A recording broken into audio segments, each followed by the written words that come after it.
नमस्कार, SPT news में आपका स्वागत है। पेश है 12 मार्च शनिवार शाम 7:15 बजे राजस्थान की बड़ी खबरें। शिक्षा विभाग ने राजस्थान में 5वीं और 8वीं बोर्ड एग्जाम का टाइम टेबल तय कर दिया है। 5वीं बोर्ड की परीक्षाएं 19 अप्रैल से शुरू होंगी, जबकि 8वीं बोर्ड की परीक्षा 16 अप्रैल से शुरू हो जाएगी। शिक्षा विभागीय पंजीयक कार्यालय की ओर से जारी टाइम टेबल में 8वीं बोर्ड के लिए 16 अप्रैल को गणित, 18 अप्रैल को अंग्रेजी, 20 अप्रैल को हिंदी, 22 अप्रैल को सामाजिक विज्ञान, 25 अप्रैल को विज्ञान तथा 27 अप्रैल को तृतीय भाषा की परीक्षा होगी। भारत में पहली बार सिख सैनिकों के लिए कॉम्बैट हेलमेट बनाया गया है। इसे पटके के ऊपर से पहना जा सकता है। यह हेलमेट न केवल हल्का है बल्कि एंटी फंगल और एंटी एलर्जिक भी है। कानपुर स्थित global defence and homeland security company MKU ने इसे डिजाइन किया है। कंपनी के मुताबिक इस हेलमेट का मॉडल कावरो SCH 111T है। इसे वीर हेलमेट नाम दिया गया है। सीकर में बाबा खाटू श्याम का लक्खी मेला परवान पर है। मेले में अब तक करीब 10 लाख से ज्यादा श्रद्धालु दर्शन कर चुके हैं। 4 दिनों से खाटू धाम में श्रद्धालुओं का जमावड़ा लगा हुआ है। भीड़ के चलते खाटू कस्बे में कई रास्तों पर वाहनों की आवाजाही को बंद किया जा रहा है। प्रशासन और पुलिस के आला अधिकारी भी लगातार मेले पर नजर बनाए हुए हैं। मेले में लगाई गई बैरिकेडिंग में लगे LED स्क्रीन पर अब श्रद्धालुओं को प्रेम मंदिर की तर्ज पर बनने जा रहे खाटू श्याम मंदिर के नए स्वरूप का वीडियो भी देखने को मिलेगा। राजस्थान में अब दिन और रात का पारा चढ़ने लगा है। कल प्रदेश के सभी शहरों में दिन का तापमान 30 डिग्री सेल्सियस से ऊपर चला गया। बाड़मेर, जैसलमेर, फलोदी में दिन के साथ रात में भी गर्मी का असर बढ़ने लगा है, जहां रात का न्यूनतम तापमान अब 20 डिग्री सेल्सियस या उससे ज्यादा पहुंच गया है। मौसम विभाग की माने तो अगले 4-5 दिन में प्रदेश में मौसम पूरी तरह साफ रहेगा और तेज धूप निकलेगी, जिससे गर्मी और बढ़ेगी। संभावना है कि होली तक पश्चिमी राजस्थान के जिलों में तापमान 40 डिग्री सेल्सियस के पार पहुंच सकता है। PF के दायरे में आने वाले देश के करीब 6 करोड़ कर्मचारियों के लिए बुरी खबर है। एम्प्लॉइज प्रोविडेंट फंड ऑर्गेनाइजेशन ने वित्त वर्ष 2021-22 के लिए ब्याज दरों में कटौती का फैसला किया है। यानी आपको 8.5% की बजाय 8.1% की ब्याज दर के हिसाब से ब्याज मिलेगा। 2019-20 में भी ब्याज दर 8.5% ही थी। पिछले 2 फाइनेंशियल ईयर 2019-20 और 2020-21 की बात करें तो ब्याज दर 8.5% ही रही है। चिकित्सा मंत्री प्रसादी लाल मीणा ने कहा है कि 5 राज्यों में हुए चुनावों के परिणाम का राजस्थान की राजनीति पर कोई असर नहीं पड़ेगा। उन्होंने कांग्रेस की हार के सवाल पर बोलते हुए कहा कि कांग्रेस को चुनाव में हार मिली है, जिसे कांग्रेस स्वीकार करती है। जनादेश को स्वीकारना हर पार्टी का नैतिक धर्म है। हार के कारणों का मंथन करना हाईकमान का काम है। मंत्री ने कहा, राज्यों की अलग अलग परिस्थितियां होती हैं, जिनके आधार पर ही चुनाव परिणाम सामने आते हैं। सरसों की डिमांड बढ़ने से किसान निहाल हो रहे हैं। उन्हें इस बार इसके अच्छे दाम मिल रहे हैं। पिछले वर्षों में जहां सरसों के भाव 6,000 रुपए प्रति क्विंटल तक ही मिलते रहे हैं, वहीं इस बार ये 7,000 रुपए प्रति क्विंटल तक पहुंच गया है।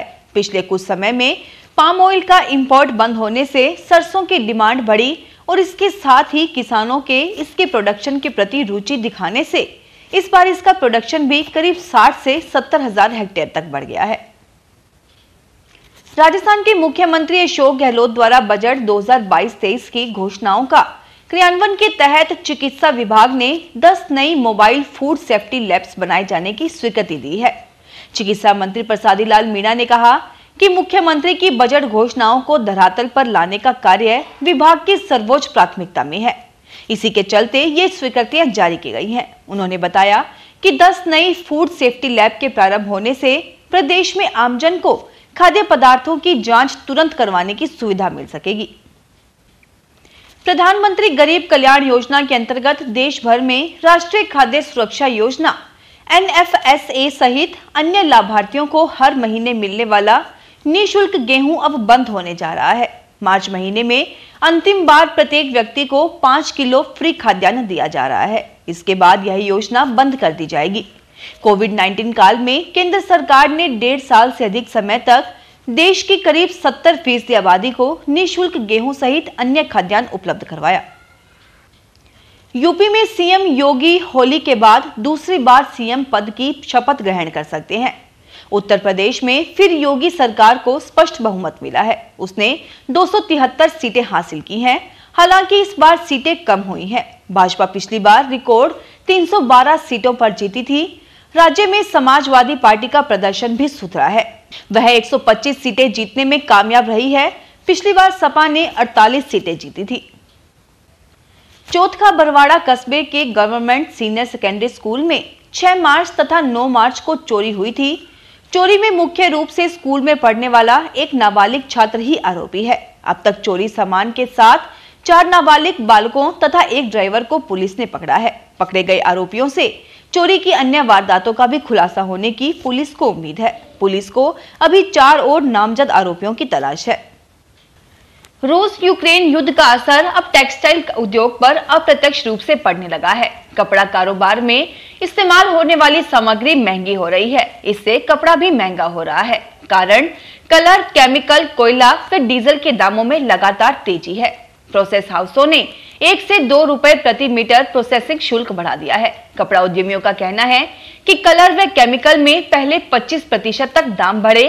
युद्ध लंबा चला तो असर पड़ेगा। 2 माह पहले तक बुक कराए कलर केमिकल के कंटेनर चीन से आ रहे हैं। जैसे ही ये बंद होंगे तो दाम और बढ़ेंगे। रेगिस्तान के जहाज के रूप में विशिष्ट पहचान रखने वाला ऊंट अब विलुप्त होने के कगार पर है। रेगिस्तान के जहाज यानी ऊंट पर इन दिनों संकट के गहरे बादल मंडरा रहे हैं और आने वाले समय में शायद भावी पीढ़ी तो ऊंट को तस्वीरों में ही देख पाए। राज्य सरकार की ओर से ऊंटों की लगातार घटती संख्या को रोकने के लिए और ऊंटों के संरक्षण संवर्धन के लिए उष्ट्र विकास योजना शुरू की गई थी, लेकिन जागरूकता के अभाव में यह योजना भी कारगर साबित नहीं हो रही है। जबलपुर में डुमना एयरपोर्ट पर एयर इंडिया की दिल्ली जबलपुर फ्लाइट लैंड होते समय रनवे से फिसलकर मिट्टी पर उतर गई। फ्लाइट में 54 लोग सवार थे।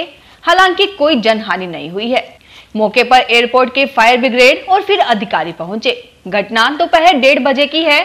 घटनास्थल को एयरपोर्ट प्रशासन ने सील कर सभी यात्रियों को लाउंज में पहुंचाया। विमान के लैंडिंग गियर और विंग को नुकसान होने की खबर है। फिलहाल हवाई अड्डा बंद कर दिया गया है। ऐतिहासिक दांडी मार्च को आज 92 साल पूरे हो गए हैं। 92 साल पूरे होने पर विश्व शांति मार्च का आयोजन किया गया। जयपुर में खादी बोर्ड से गांधी सर्किल तक शांति मार्च निकाला जा रहा है। इसमें CM Ashok Gehlot, PCC chief, मंत्रियों, विधायक समेत कई पदाधिकारी भी शामिल हुए। सीएम अशोक गहलोत ने शांति मार्च में शामिल लोगों को धन्यवाद दिया। सीएम ने कहा कि गांधी जी ने सत्य और अहिंसा पर चलने की बात कही। हमें गांधी जी के मार्ग पर चलना चाहिए। आज धर्म के नाम पर राजनीति हो रही है। सभी धर्मों का सम्मान करना चाहिए। फिलहाल इस बुलेटिन में इतना ही। फिर हाजिर होंगे और बड़ी खबरों के साथ। एसबीटी न्यूज के वीडियो देखने के लिए हमारे चैनल को सब्सक्राइब करें और नोटिफिकेशन पाने के लिए बेल आइकन को प्रेस करें।